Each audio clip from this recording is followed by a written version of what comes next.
So thank you, Joe, for that insight. And now I'd like to turn our attention to mechanics of the picks. Every day we're providing you with one trade recommendation of the day. We are doing this on every market day. And as in the beginning of the year, everybody is trying to predict which sectors will lead in the new year of 2015. And we believe that biotech and the airlines are two sectors that will lead 2015. We've seen the earnings announcement from JP Morgan and Citigroup, from BlackRock Group, and those earnings have missed analyst estimates, and financial sector is on the defense. If you do look at the utilities and consumer staple sector, they are heading to the upside. So we still we're cautiously optimistic on the market that airline will benefit from the low oil prices, and we believe that biotech is still trading at historical low PE range and will lead to the upside. So there are two stocks that we want to cover today. One is the Celgene, which we think is the best of breed in the biotech space, and we made a trade recommendation. And we are bullish, looking at our 10-day, 20-day, 30-day, and 50-day predictions based on our neural models that run independently every single day and give us predictions. We see that all of the models that we have at Tradespoon predict that the Celgene will grind to the upside, and based on the earnings consistency and earnings momentum and the price action, the stock will be higher going into the March expiration. So, Joe, what is your insight on?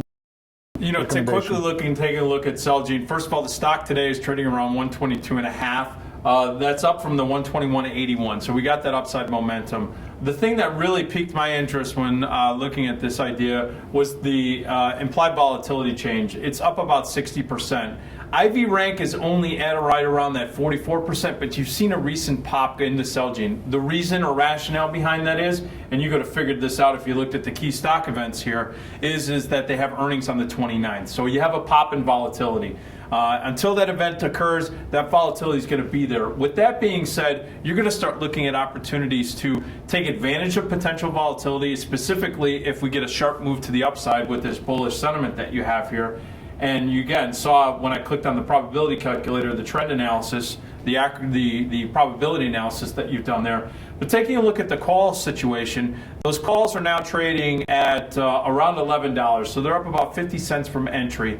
Manage this tightly, because going into that event, and this is a March call, so you got time, but you have an event in front of that.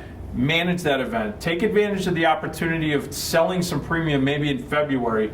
You could sell some February call premium against that. Maybe let's say the 65 or the 120, 125 calls against that, giving up some of the upside, but mitigating some of that volatility risk that you have in the long option, as well as some of that market movement risk. Taking a look at the put spread that you're recommending to sell. This is put spread because you're taking advantage of that big vol. You do have time. You're going to have to sit on this. It's selling the 120 puts and buying the 110 puts as protection. I like the trade because it's taking advantage of the volatility pop. And you're taking in a pretty decent chunk of change. This is a $10 spread. You're taking in $3.60. It's right in that 30% range that I like to take as minimum credit on a credit spread. When you see that this is trading right around $1.30, pull it off. Vlad, I'm very animate about taking profits on credit spreads at 50%. Have a resting order there in there to take off that trade when it's trading at around $1.30. So if you can buy it back for a $1.30 debit, call it a day. It's a victory as far as I'm concerned, especially if volatility starts to come out early in this trade. Thank you for that insight. And now we want to turn our attention to the next pick, which was Spirit Airlines. And again, as I said, because of the oil prices have been trending to the downside, and we believe this year and even next year the oil will be probably in the 40 to 60 price range. The biggest beneficiary are airlines. And transportation sector have started the earnings announcement. We've seen CSX announcing earnings last week. They beat their earnings estimates. And this week and next week, airline companies will do the earnings announcement. So it's important to pay attention to these earnings. We believe that Spirit Airlines will beat earnings estimates going into the earnings season. And this has been our recommendation based on the price action, probabilities for our price predictions for the next 10, 30, and 50 days. They all point to the upside. Joe, what are your insight into the Spirit Airline? Full disclosure, my clients and myself are in Spirit Airlines. I wanted to have that out there as full disclosure. We do have some bullish positions on here.